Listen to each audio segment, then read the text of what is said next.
Então, boa noite a todos, né? Nós vamos falar hoje sobre o moço do manto marrom. Então, eu perguntei a vocês, e vocês me falaram que ainda não tinham ouvido falar sobre a história dele. E eu contei para vocês que só vai ser possível saber o que foi esse personagem porque o Leão Tolstói, através do lápis psicográfico da Ivone do Amaral Pereira, contou para nós. E a gente sabe que esse personagem está escrito muito rapidamente em Marcos capítulo 9, versículo 38 a 39. Mas antes da gente contar a história dele, eu vou lembrar aqui o que João, no capítulo 21, versículo 25, nos disse. Muitas outras coisas, porém, há ainda que fez Jesus, as quais se escreveram uma a uma. Creio que nem no mundo todo poderiam caber os livros que delas se houvessem de escrever. Então, é o que ele diz: não haveria livro suficiente para a gente escrever todas as histórias das pessoas que conviveram com Jesus, que se modificaram, que foram curadas, né? Então, a gente vai ter a oportunidade de conhecer a história desse moço, porque, como eu disse, o Leão Tolstói vai trazer para nós. Então, voltando a Marcos, capítulo 9, versículo 38 e 39, ele fala de que João, passando, ele viu um homem, um jovem, no caso, fazendo curas. E ele o repreendeu, porque ele não fazia parte, né, dos nazarenos. Então, é esse personagem que nós vamos agora definir essa história. Então, o Leão Tolstói começa a falar sobre esse moço. Moreno, de olhos cinzentos e sonhadores, cabelos negros e abundantes, que iam até a altura do pescoço, barba pequena negra, como a cabeleira, mas sempre tratada e limpa. Vestia uma túnica de algodão azul escuro, alpercatas gregas e um manto marrom.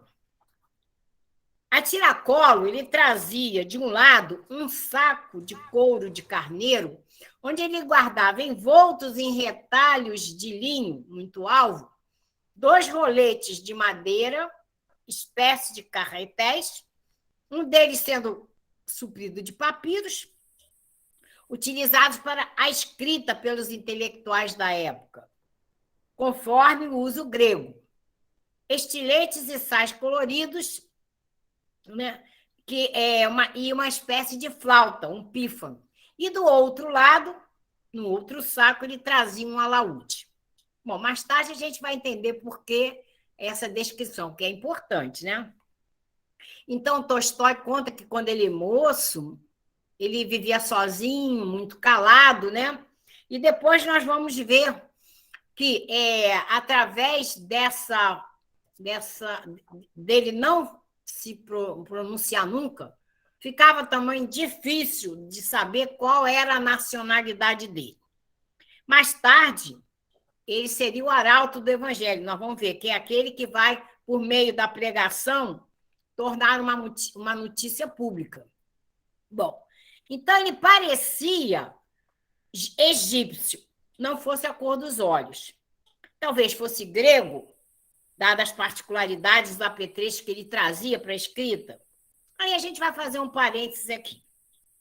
Nós vamos ver que a história desse moço está muito ligada à caridade, ele fazia caridade. Então, nós sabemos que quando nós vamos fazer a caridade ou receber a caridade, não nos importa o segmento religioso, né? O que importa é o ato em si da caridade. Por isso, não há uma descrição de qual a origem dele, mas isso não importa. Não importava naquela época, e muito menos agora, né? Então, Leão Tolstói continua. Ele se sentava no chão, ou num banco improvisado, ou então na calçada de uma casa, e ficava vendo. E tudo que ele via, que ele ouvia, ele escrevia. Quando chegava a noite, ele passava limpo e fazia estudo até altas horas da noite. Ele tinha essa preocupação de anotar e estudar. Ele estudava, às vezes, até altas horas da noite, fazendo, então, além disso, as anotações e comentários. Ele sabia da importância de descrever tudo aquilo que ele via Jesus fazendo, né? Então, outro ensinamento importante. Isso não ia falar. Estão ouvindo direitinho? Tem alguém com o som ligado. Bom, alguém. Temos que estudar os caminhos traçados por Jesus. Ele sabia muito bem disso. Não importa quantas vezes a gente repita um estudo. A gente vê assim, que tem gente que às vezes vê assim, hoje vai falar, por exemplo, sobre perdão. Eu já cansei de ver palestras sobre perdão. Mas cada um vai fazer de um jeito, traz um enfoque, uma informação diferente que a gente vai absorver e vai aumentar os nossos conhecimentos. A gente mesmo que faz palestra sabe, a gente nunca faz uma palestra igual. Não adianta. O teor é o mesmo, você não vai fugir do assunto, mas você pode enfocar de um jeito ou de outro. Então, é muito importante a gente entender que aquele que vai fazer um estudo, ele tem que estudar. Quem vai fazer palestra tem que estudar. Por quê? Porque ele precisa adquirir conhecimentos, porque naquele momento que ele está falando, às vezes a espiritualidade vai precisar buscar no arquivo dele alguma coisa para ser falado. Se ele não tiver, como vai fazer? Né? Eu lembro, então, de uma vez que o Divaldo contou que quando ele começou a fazer palestra, convidaram ele para fazer palestra. Ele não sabia nada, mas os espíritos falaram para ele, fica calmo que nós vamos te ajudar. Aí chegou lá para fazer a palestra, novinho, né? Os espíritos sopravam tudo e ele falava tudo que estava ouvindo. Na segunda vez, também. Mas quando chegou na terceira vez, ele não conseguiu abrir a boca, ele não sabia nada. Aí os espíritos deram a ele a lição, né? Preciso estudar. Ele estava começando, preciso estudar, porque é isso que eu expliquei. A espiritualidade pode precisar de um arquivo que você tenha para ser colocado naquela hora. Porque, às vezes, um determinado exemplo que vai ser importante para alguém que está ali na plateia, vamos dizer assim, escutando, ou a gente mesmo precisa ouvir aquilo, então é utilizado, né? E outra coisa que a gente vê que é interessante, que as pessoas acham assim, esse assunto eu já conheço. E a gente tem que saber se ela já sabe botar em prática, né? Teve um centro espírita que eu fui, a Iná ia fazer a palestra dos 10 leprosos, colocou no quadro, sentamos. Dali a pouco chegam 2 pessoas. Aí uma virou para a outra e falou assim, olha lá, tudo a mesma coisa, não muda nada. Como vai mudar se o evangelho é aquele que a gente tem que estudar? Então, isso é muito bom, a gente ouvir e saber que tem pessoas que ainda não entenderam, né, a nossa responsabilidade de estudar, de entender. E também outra coisa que é importante quando nós vamos fazer um estudo, às vezes esse estudo é muito importante, nem sempre tanto para os encarnados, mas para os desencarnados. Aí, uma vez foi fazer palestra num centro, quando ela chegou, a dirigente falou assim, olha, eu tive uma visão e não entendi, mas eu vi um judeu num campo de concentração. Monte de judeu, ainda está me ajudando. Aconteceu que eu esqueço. Aí um monte de judeus. Ela viu, mas não entendeu. Aí a Iná fez a palestra.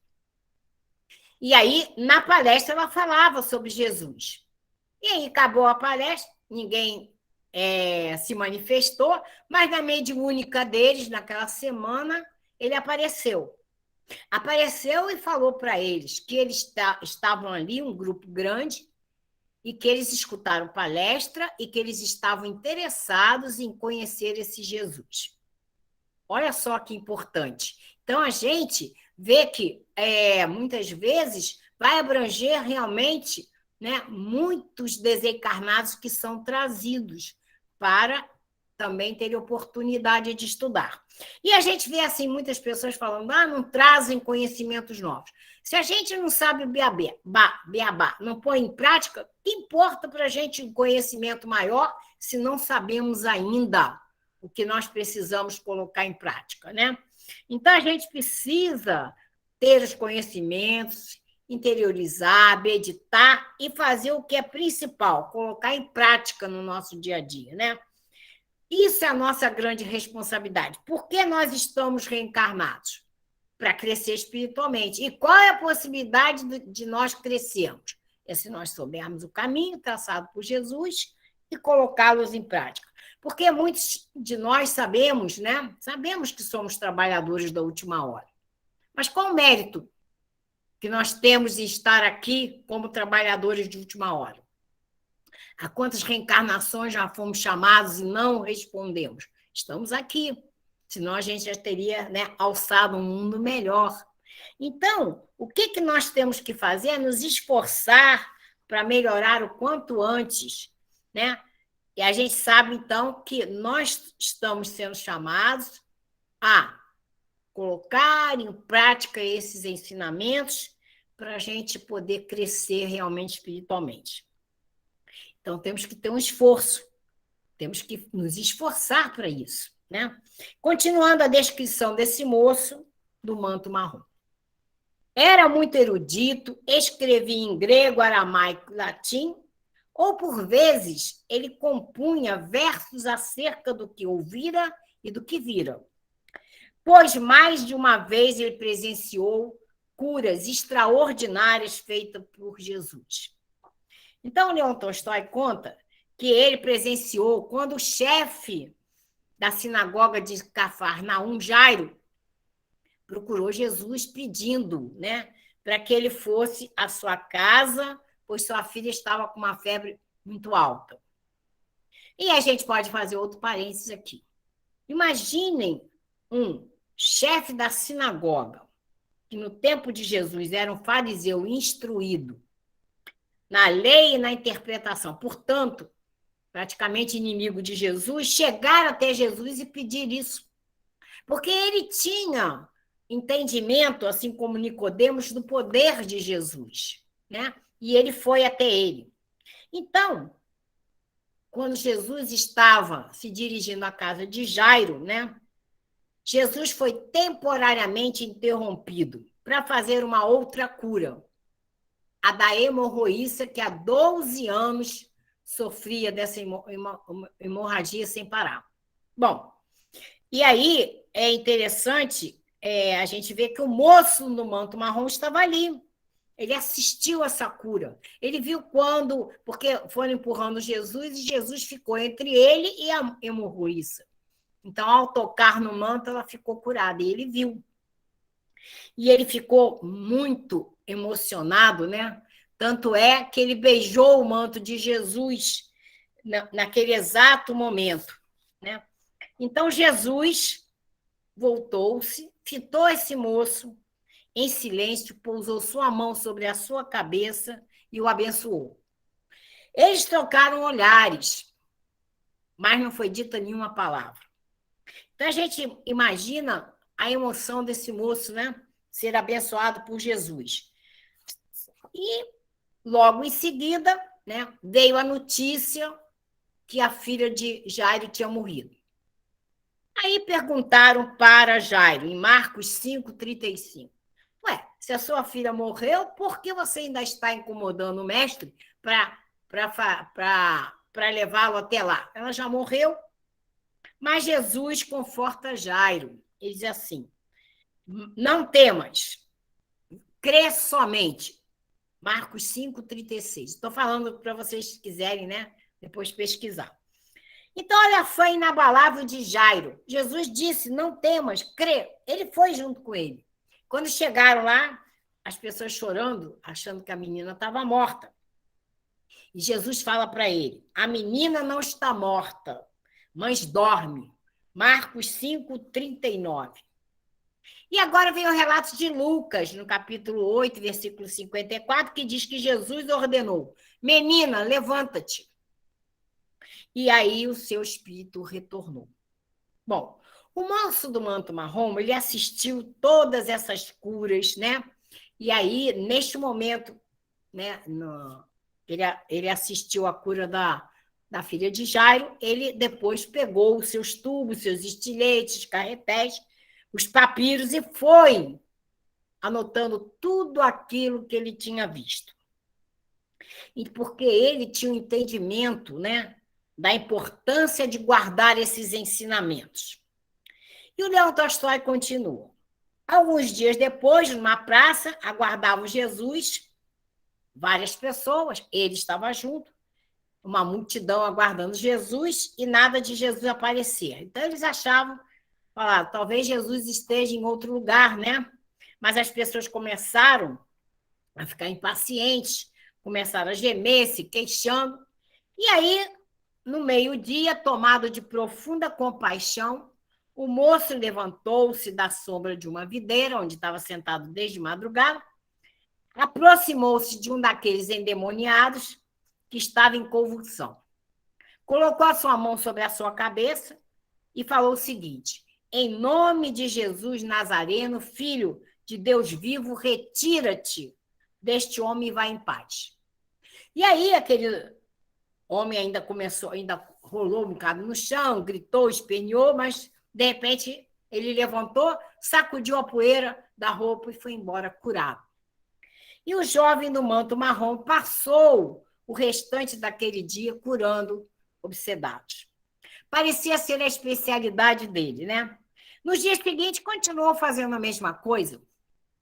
Então, foi aí que aquela menção que tem lá em Mateus, que quando João passa, vê ele curando, já achando que ele, não sendo do grupo dos nazarenos, o proibiu. Mas é interessante que assim que ele proibiu, ele não demorou muito, voltou. João voltou, muito humilde, pedindo desculpas a ele e trazendo a notícia que Jesus permitia que ele fizesse aquelas curas. Bom, depois, então, foi passando o tempo, aí veio a crucificação de Jesus. Quando passaram 7 dias, né, o jovem estava lá descrevendo todas as notícias que chegaram até ele, né, e tudo que ele soube, ele ia passando, né, para aqueles seus papéis, e chorava muito, muito triste, e acabou adormecendo. E ele sonhou que Jesus o visitava no seu pobre albergue radioso e lhe pedia que tratasse de cuidar também as almas, não somente os corpos, as almas, porque essas eram eternas.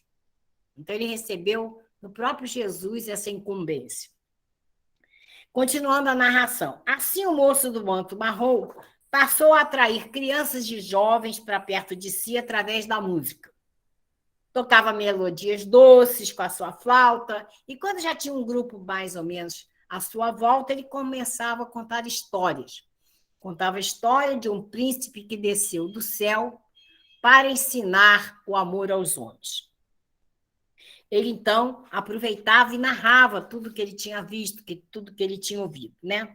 Depois cantava junto com as pessoas, e sempre trazendo, né, as palavras eternas, todos os ensinamentos de Jesus.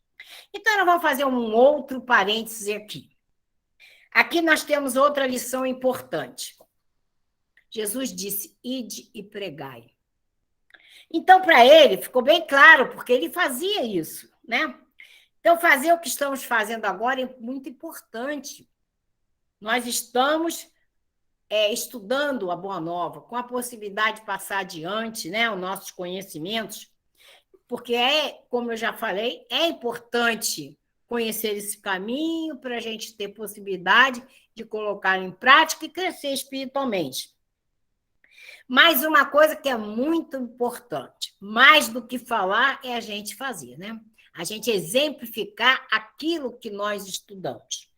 Então, nós temos uma missão muito importante, né, que reencarnados, é aproveitar a nossa reencarnação, né, para crescer espiritualmente. Então, a gente tem que trabalhar para sobreviver e trabalhar para que esse conhecimento espiritual aconteça. O trabalho de crescimento espiritual, ele está naquilo que fizermos de bom para nós e para o próximo, né? Assim agiu o moço no manto marrom. Durante a tarde, ele trabalhava, remendava mantas, túnicas, carregava água para os cavalos e camelos dos visitantes, carregava cesto de compras, e temos que lembrar que ele era um homem culto, erudito, né? Exercia trabalhos humildes. E aí a gente lembra de quem? Paulo de Tarso, outro arauto da Boa Nova, né? Em que ele, para sobreviver, ele fazia o trabalho de tecelagem. E depois ele ia lá pregando a Boa Nova, né? Então, assim também fez o moço do manto marrom. Pela manhã e ao cair do crepúsculo, lhe dava as suas aulas. É importante frisar, né, que aos discípulos interessados ele apresentava uma cópia do que ele tinha de anotação. Quando ele via uma pessoa muito interessada, ele fazia a cópia e dava.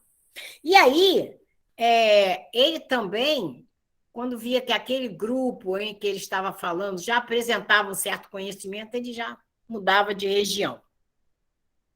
Então, realmente, ele fez o que Jesus nos fala, e de pregar. Na sua velhice, ele foi visto lá na cidade dos Césares, ainda de olhos sonhadores, tocando velhas melodias no seu pífano, ou recitando e cantando lindos poemas ao som do seu alaúde. Repito, poemas que falavam de um príncipe que desceu do céu para ensinar o amor aos homens. Nunca lhe registraram o nome. Quando era jovem, o chamavam de moço. E depois, na velhice, de avôzinho. Leon Tolstói finaliza a descrição desse moço dessa forma. Personagem grandiosa, trabalhador da seara de Jesus, a ele se refere o Evangelho com rapidez. No entanto, seu nome está escrito no livro dos céus pelo seu desempenho da grande tarefa, amar a Deus, ao próximo e ao Evangelho do Mestre Jesus. Esse relato sobre o moço do manto marrom é muito significativo. É um roteiro para seguirmos. Lembramos que Jesus disse que podemos tanto ou mais do que ele, desde que tenhamos coração. Então, foi assim que agiu o moço do manto marrom. Ele exemplificou essas palavras de Jesus, né? Assim como ele, nós também podemos fazer o bem, né? Então, a gente entende, né, a importância de nós buscarmos os ensinamentos e colocá-los em prática. Retomando o início do estudo, quando eu citei Marcos, 38, capítulo 9, 38 e 39, sobre esse jovem, a gente vê que um versículo anterior a João chegar a falar com Jesus, Jesus estava com uma criança ao colo, e aí comentou com eles o seguinte: todo o que recebe a um desses meninos em meu nome, é a mim que recebe. E todo aquele que recebe a mim, não recebe a mim, mas sim aquele que me enviou. Ele estava falando isso quando João chega e fala: mestre, vimos alguém que não nos segue expulsar demônios, e em teu nome lhe o proibimos. Porque João proibiu na hora, né? Então, no versículo 39, Jesus disse: não proibais, porque não há ninguém que faça um prodígio em meu nome e em seguida possa falar mal de mim. Então, por isso ele passou realmente a fazer curas, porque Jesus permitiu, né? Então, ficou bem claro aqui que Jesus recriminou João e deu autoridade para o moço do manto marrom exercer essa caridade. Então, a gente tem elementos aqui para tirar ensinamentos do relato de Leon Tolstói, né? Porque é uma grande lição para nós.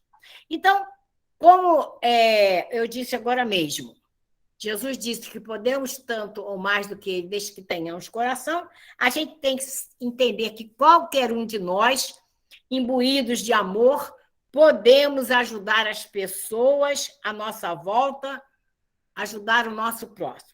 E Kardec deixou bem claro: fora da caridade não há salvação. Então, sabedores disso, o que temos que fazer, senão a caridade? Que, na realidade, é o amor ao próximo colocado em ação. Pensamos estar de acordo, né, com a máxima de Jesus, precisamos estar de acordo com ela. Amar a Deus sobre todas as coisas e ao próximo como a si mesmo. E aí a gente pensa: como amar a Deus se não nos amarmos? João, na época, chamou a atenção: como vamos amar a Deus que não vemos e se não temos capacidade de amar o irmão que vemos? E que esse amor não seja de boca. Então, nós temos que entender que só amaremos a Deus quando nós estivermos amando todos por igual. Rosando Klins, uma vez, falou numa palestra que disse assim: um dia nós chegaremos a um ponto em que, ao abrirmos a porta da nossa casa e vermos uma pessoa totalmente desconhecida, amá-la como amamos a nossa mãe. Né? Então, é uma coisa que vai acontecer. A gente sabe que vai acontecer. Então, a gente vai se preparando para amar o próximo e lembrar que Jesus disse: amar ao próximo como a si mesmo. Porque se eu não me amar, como eu vou amar o próximo? Se eu não me amo, não tenho condições de amar o próximo. Então, uma coisa está interligada à outra. Então, é isso que nós precisamos colocar em ação, esse amor em ação. Né? Precisamos olhar as pessoas com os olhos de Jesus e ir ao encontro delas, procurando suprir as suas necessidades. Mas esse movimento de ir ao encontro do outro, ele vai seguido de outro sentimento. É aquele desinteresse, sem esperar recompensa. Então, quando você vai ao encontro do outro, realmente, sem esperar nenhuma recompensa, você está fazendo o que Pedro nos advertiu. O amor cobre uma multidão de pecados. Então, nós estaremos resgatando erros de outras vidas simplesmente por colocar o amor em ação sem interesse. Né? Então, a gente vai resgatando, como eu disse, erros passados e fazendo nessa nossa atitude o que Jesus deixou bem claro lá na parábola do mordomo infiel: granjeai amigos. Como funciona isso? Funciona da seguinte forma: vamos ver, o Neivaldo está precisando de ajuda e eu vou ajudá-lo desinteressadamente. O que vai acontecer com os amigos espirituais do Neivaldo? Eles vão falar assim: vamos tomar nota aí do nome da Isa Rita. Por quê? Quando ela precisar, por gratidão, nós vamos ajudá-la. É dessa forma, é assim que acontece realmente. Né? Então, a gente precisa fazer essa caridade incondicionalmente. E a caridade, ela pode se apresentar de uma forma material ou de uma forma moral. Bom, a caridade material é muito simples, às vezes, de fazer. Eu sei que se alguém está fazendo uma campanha para fazer cestas básicas, e eu pego, dou um montão de dinheiro, pode comprar todo o material para montar as cestas básicas. Mas aquela pessoa que vai montar a cesta básica, ela vai ser privilegiada, porque é ela que vai montar, ela vai condicionar as coisas, vai levar até o irmão necessitado, vai olhar ele no olho e ele vai fazer, então, a melhor parte. Então, vocês sabem que eu faço programa com o Pedrosa, né, na Rádio Clube Trans FM, 87,9, toda segunda a sexta, passa às 20 horas. Então, a gente pega um livro, vai lendo e vai explicando. Então, num dos dias lá, falando sobre caridade, ele falou que ele, quando foi com um grupo, ele pertence ao Maria de Nazaré, eles foram a um grupo, ele aprendeu com um amigo o seguinte: eles foram dar quentinha à noite. A primeira coisa que o amigo dele fez foi sentar. Sentou, se igualou a eles. Não naquela posição, né, superioridade, entregando. Ele sentou junto deles. Olha que atitude importante. É uma caridade que você vai fazer, né, não se impondo, mas realmente fazendo essa caridade de uma forma muito amorosa. A caridade moral, ela tem essas possibilidades, né? Ela nos dá a possibilidade. Então, a caridade moral requer muito mais de nós, um amadurecimento mais esmerado, a uma visão de vida bem mais profunda e estruturada. Temos que ir ao encontro do outro, tentando agir de acordo com a sua necessidade. Eu vi uma palestra do Haroldo falando sobre isso. Às vezes, a postura do espírita, ele vai se confundir no momento de fazer uma caridade. Exemplo, você vai num velório de uma pessoa que não é espírita. Aí você vai chegar lá e vai falar: meu irmão, minha irmã, você perdeu um filho, por exemplo. Seu filho não morreu, a morte não existe, somos imortais. É isso que você vai falar para aquela pessoa que está ali com aquela necessidade de um abraço? Não, você não vai falar nada, não. Você vai abraçar aquela pessoa, dando força, coragem para ela, mostrando seu carinho. Isso é caridade. Se um dia você quiser passar sua informação para a pessoa, faça mais tarde. Naquele momento, não pode acontecer, né? Então, muitas vezes, a nossa atitude gentil, atenciosa, carinhosa, vai tocar o coração daquele que tem angústia, solidão ou depressão. Também um sorriso, um abraço, uma palavra amiga pode curar ou amenizar a dor daquela pessoa que está angustiada. Precisamos entender uma lição importante que a Joana de Ângeles passou para nós. Somos seres gregários, vivemos porque convivemos. E nós temos certeza disso. Porque eu posso provar, eu pego uma criança, não lhe dou alimento, não lhe dou água, ela não vai resistir. Ao passo que o animalzinho, se ele se desprender da mãe, ele sobrevive por instinto. O homem não, ele precisa do outro, né? Então, esse entendimento nós precisamos ter. Nós nos precisamos. Uns precisam dos outros. O que afeta um, afeta o outro. Então, devemos pensar que, embora sejamos uma gotinha de água, fazemos parte do oceano, que, para ser grande, precisa de nós. Portanto, o planeta, para progredir, né, sair de provas e expiações para a regeneração, porque o processo já começou, o que cabe a nós, a cada um de nós? Nós temos que fazer, nos fazer crescer espiritualmente, trabalhar para o nosso crescimento espiritual, fazer a nossa parte, progredir. Né? Então, todos vocês já conhecem a história, né, do beija-flor, né?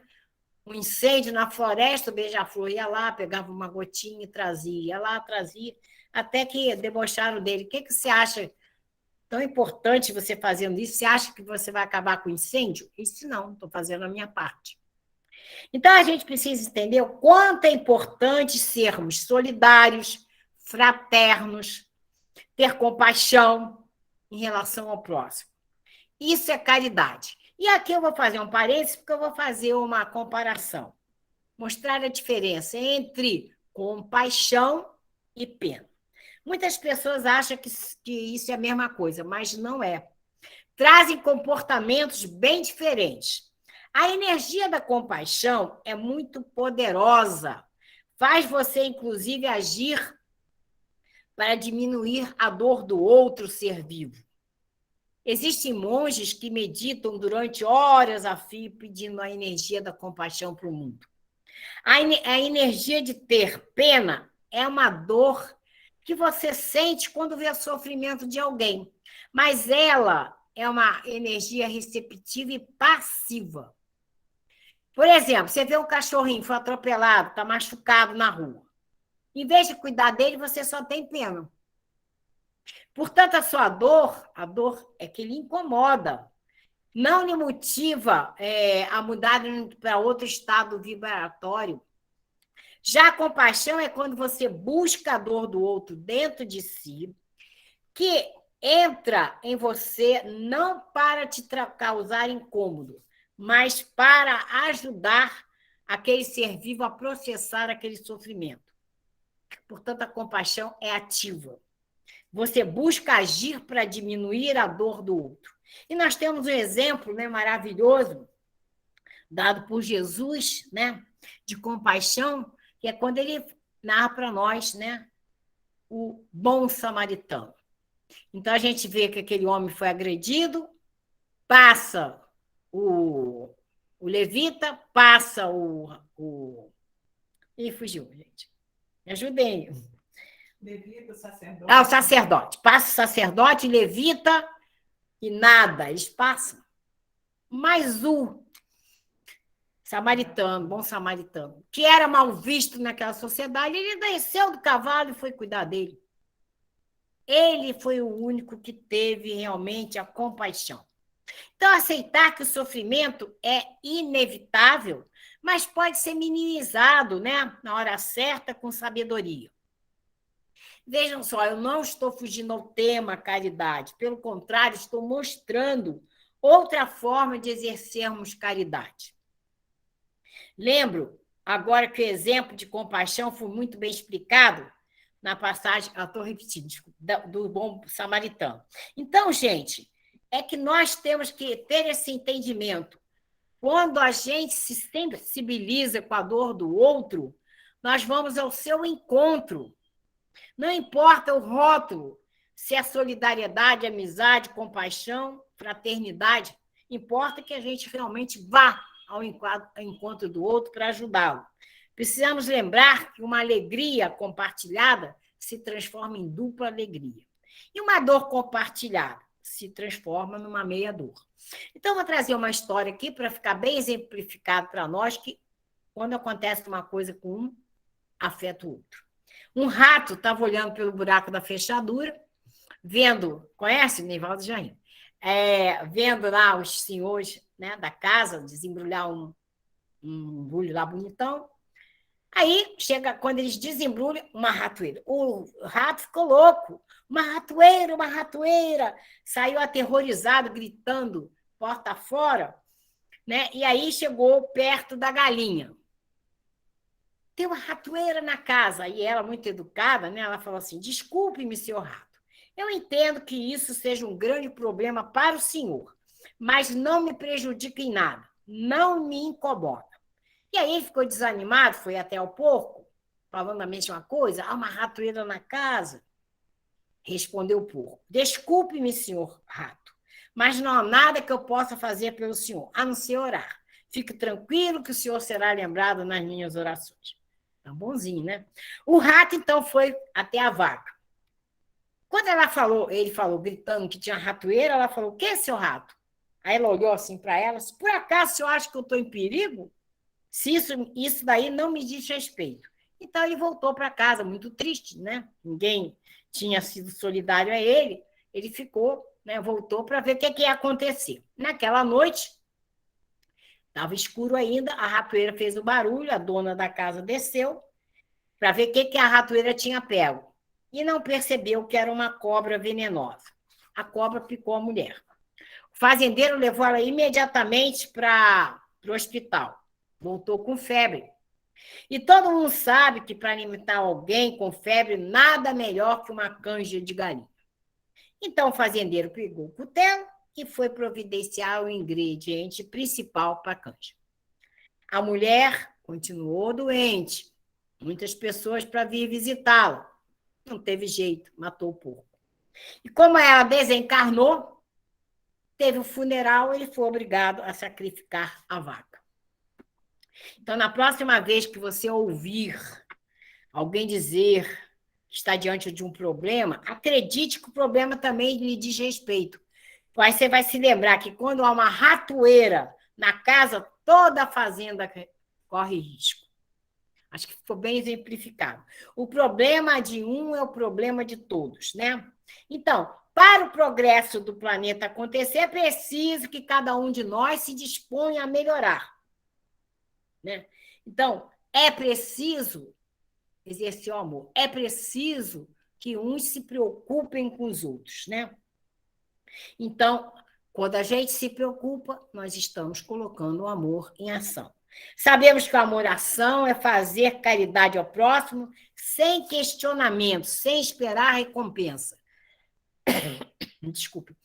Uma vez eu estava num sinal, dei uma esmola para um rapaz, a minha amiga olhou assim, você vai dar esmola para ele que está com um tênis novo e roupa nova? Eu falei, o que eu ia falar? Eu falei, eu não sei se 5 minutos atrás, qual era a condição que ele estava. Eu quero dar e não vou questionar. A gente pode questionar. Ninguém sabe o que está acontecendo. Seu coração pediu? Dá. Agora, se o seu coração não pedir, fica por isso mesmo, mas não vai questionar a pessoa, né, que tem que trabalhar, tem que fazer isso, não. Cara. Então, a história do moço do manto marrom nos proporciona abrir um leque de questões voltadas para a caridade, né? E a gente conclui sobre a vida dele que foi realmente aquele que se dedicou a utilizar os ensinamentos de Jesus para fazer a caridade. E o que estamos fazendo agora, repito, é muito importante. Estamos agindo como o moço do manto marrom, seguindo os conselhos de Jesus, trazendo, né, todo o conhecimento dele para o nosso convívio. Então, nós vamos falar rapidamente o que o Evangelho segundo o Espiritismo fala sobre caridade. A caridade é a virtude fundamental que se deve sustentar todo o edifício das virtudes terrestres. Sem ela, as outras não existem. Sem a caridade, não há esperança de um mundo melhor, nem interesse moral que nos guie. Sem a caridade, não há fé, porque a fé não é senão um raio puro que faz brilhar uma alma caridosa. A caridade é a âncora eterna da salvação em todos os globos e a mais pura emanação do próprio Criador. É a sua própria virtude que ele dá à sua criatura. Então, como a gente vai querer desconhecer essa suprema bondade? E diz mais sobre a caridade.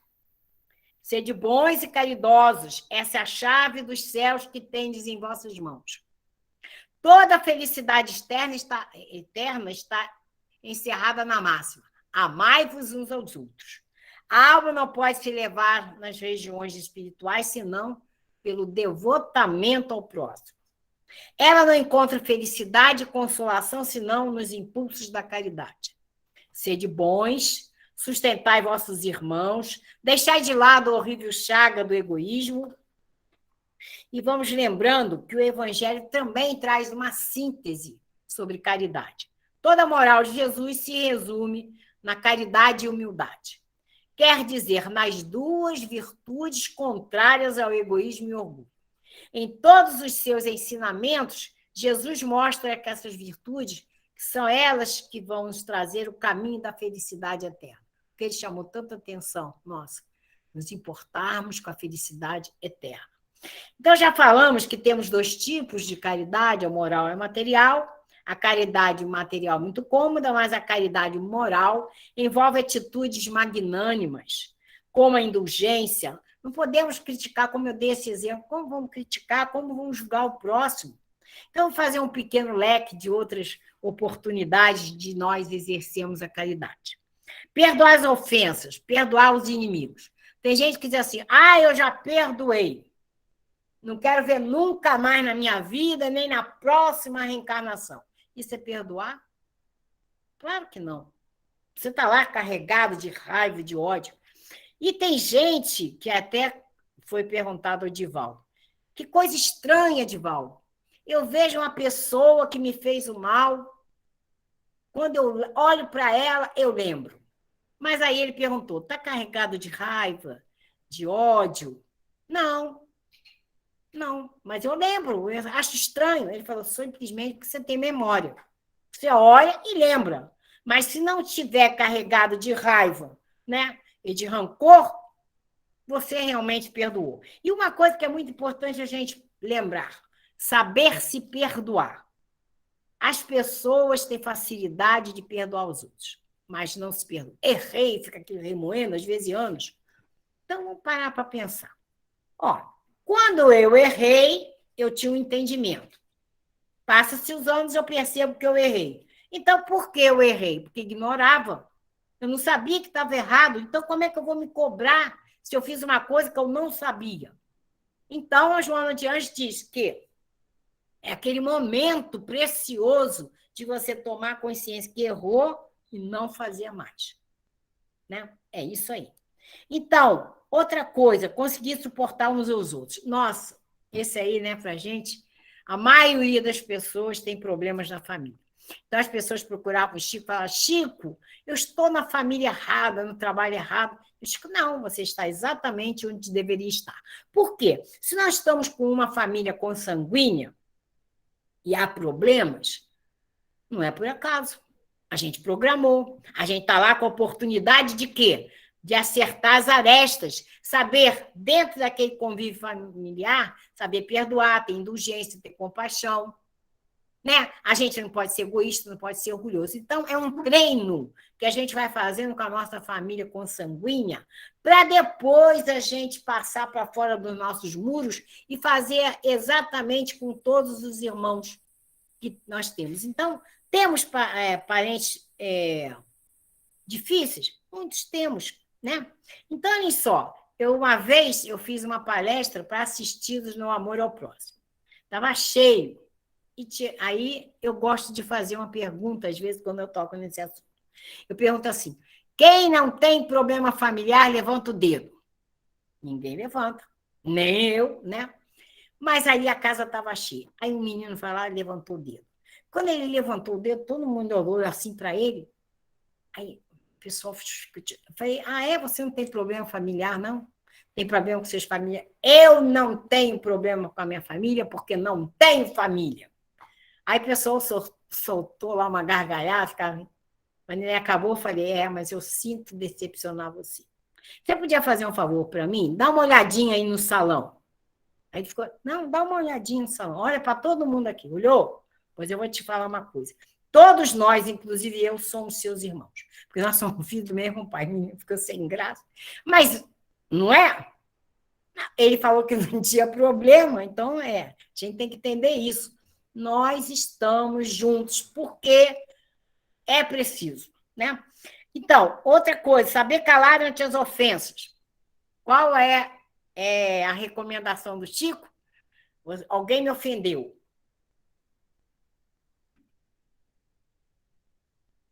Aproveitei para beber água. Você não vai responder, você está com a boca cheia d'água. É a água da paz, né? Saber cuidar de um parente durante anos a fio, sem se queixar. Isso é uma caridade muito grande. Respeitar a natureza, não poluir, não desmatar. Olha só, se a pessoa tiver noção de que ele vai voltar como neto ou bisneto, ele ia poluir? Ele ia desmatar? Não. Por isso a importância de saber que somos imortais. Né? Saber cuidar de um parente problemático, que todos nós temos. Então, a gente pode fazer um apanhado aqui do que foi a pandemia. Teve um propósito? Teve. Porque a gente via, assim, muitas pessoas, a família está lá, todo mundo vivendo naquela casa. O marido saía de manhã, volta de noite. O filho chega da escola, vai para o quarto. A mulher vai fazer isso, trabalhar. Cadê? Não é a mesma coisa que era na minha idade, que eu estou muito novinha. Então, na minha época, né, tia? O que a gente fazia? Chegava em casa, todo mundo jantava junto, estava aquele convívio, ia passear junto. Tem família que vai passear, realmente. Vai para o hotel fazenda. Os homens ficam com um canto, as mulheres com os outros, as crianças não. Aonde que está? Então, houve essa oportunidade que muita gente não aproveitou. Muita gente se desesperou, muita gente ficou deprimida.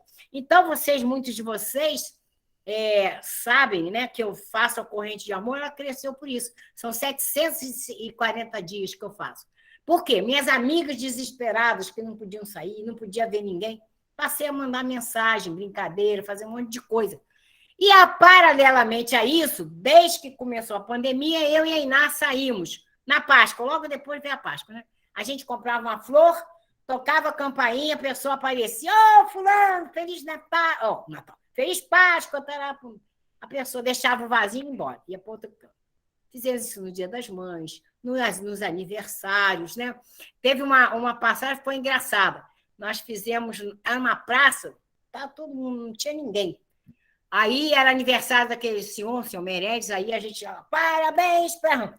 Os velhinhos estavam muito angustiados, que a família, ele tem problema no coração, a família só via de longe na praça. Falei: não, é aniversário dele, nós vamos lá.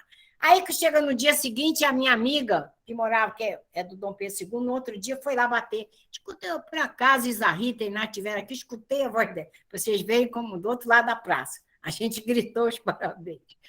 Gente, a gente fez essas coisas porque é importante. Eu tenho aqui a minha vizinha, de 87 anos. Dentro da pandemia, eu não podia visitá-la. Ela ia para a varanda do quarto dela, nos fundos do meu quarto. A gente conversava. E agora que a pandemia, né, nos permite uns encontrar com os outros, eu vou lá. A família dela acolhe ela e tem uma pessoa que fica todo de segunda a sexta. Mas no sábado, às vezes ela fica sozinha, o filho só vem mais tarde. Aí eu vou lá conversar com ela. Como eu falo pouco, né? Chegando a hora, eu fico calada. Deixa ela falar. Então ela fala, claro que eu falo alguma coisa. Aí ela chega para mim e fala assim: ah, se você não viesse aqui hoje, eu não ia abrir a boca. A gente tem que fazer a nossa parte. Então a gente tem que entender o seguinte: telefonar para parente, fazer videochamada, fazer qualquer coisa para aproveitar esse momento que foi dado para nós. Então, fazer a caridade moral, quando doamos nosso tempo de folga, as nossas preocupações, os nossos interesses em troca de ideais nobres, visitando orfanatos, asilos, presídios, hospitais, ou então prestando serviços para a construção de um mundo melhor, mais solidário e humano. Quantas pessoas ainda assim, dentro da pandemia, fizeram cestas básicas, enxovalzinho, entregaram para um canto e para o outro. Eu mesmo, eu tenho recebido muita roupa e eu encho o porta-mala, vou levar, às vezes, no Semente, agora tenho levado lá na Dona Geni. Então, e aí um pede cadeira de rodas emprestado, muleta, não sei o quê. Tem um casal que amigos que eles trocaram o carro por uma picape só para levar geladeira, fogão para essas pessoas necessitadas. Então, muita gente está se movimentando, sim.